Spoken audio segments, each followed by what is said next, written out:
Hey, everybody. So, candidates are coming out of the woodwork on the Democrat side in America, talking about running for president in 2020.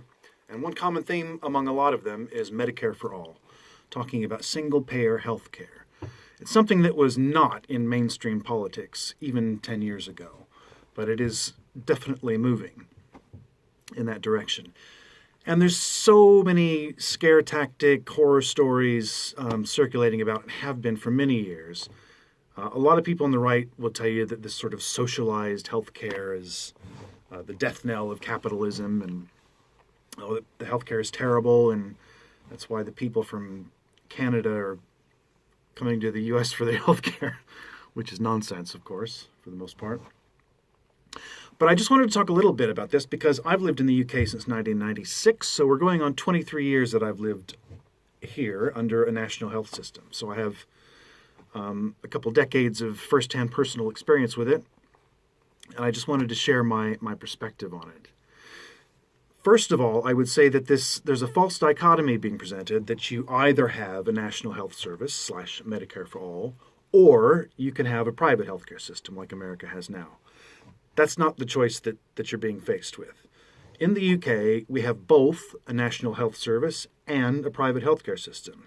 If you want to pay for private health insurance, go to private doctors, private hospitals, then you can do that. That's absolutely an option. I have used those systems myself. I had a job some years back that came with private health insurance, and it came at a time when Tony and my partner was having some health issues, and it came in really handy because he got to see a very high caliber specialist straight away. There was no waiting. Which, if you're in the National Health Service, there may be a wait. There may be more of a wait. And that's the kind of thing that people use to frighten you. Are there horror stories? I've got horror stories from the NHS. I've also got one or two from the American healthcare system. I suspect most people listening to this from the States would be able to say, yeah, mistakes get made in either system. But the thing that really stands out is that in this country, for example, on New Year's Eve, just a few weeks ago, I went into my GP. I got an appointment the same day, by the way. I went in to see my GP in the morning with a complaint. The GP immediately recognized that I was in need of emergency surgery, so called the hospital. I was taken into the hospital straight away, had emergency surgery later that day, and was out by that night. I have been billed for nothing. The NHS was set up around three foundational principles. One of them is that the healthcare is free at the point of delivery, so you don't get a bill. If you go to the hospital for whatever reason, if you go to the doctor, you don't get a bill.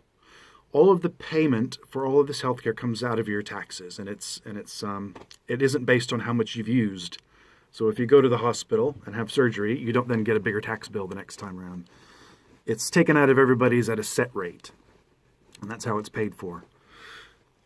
So free at the point of delivery was one of the three principles. I've got the other two here. One, it meets the needs of everyone, and also that it be based on clinical need, not on the ability to pay. So it basically is saying medicine and healthcare is not a commodity. It's a basic service that we, as citizens of Britain, expect the government to provide. In the same way that we expect them to provide policing, and we expect them to provide national defense, and we expect them to provide a school system to educate our children. Healthcare is one of those things that the people here expect the government to provide, and to provide well. Now, the system is not perfect. It's got problems. But I would say this. Nobody in this country ever doesn't take their child to see the doctor because they're afraid they won't be able to pay the bill. No one ever stays home from hospital because they're worried about how much it's going to cost. I have had life-saving surgery at least once, possibly twice, depending on how you clarify it. In this country, my life has been saved at least once by the NHS.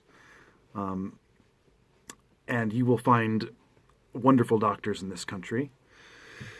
So basically, the point is don't be frightened of a National Health Service. I'm not arguing that they are perfect and that everything about the NHS in the UK is working well and doing great, but it is functional. It is providing good health care. If you look at the outcomes of the NHS here and compare them to America, you're getting better outcomes for less money. So I would say don't be afraid of the National Health Service. Don't be afraid of Medicare for all.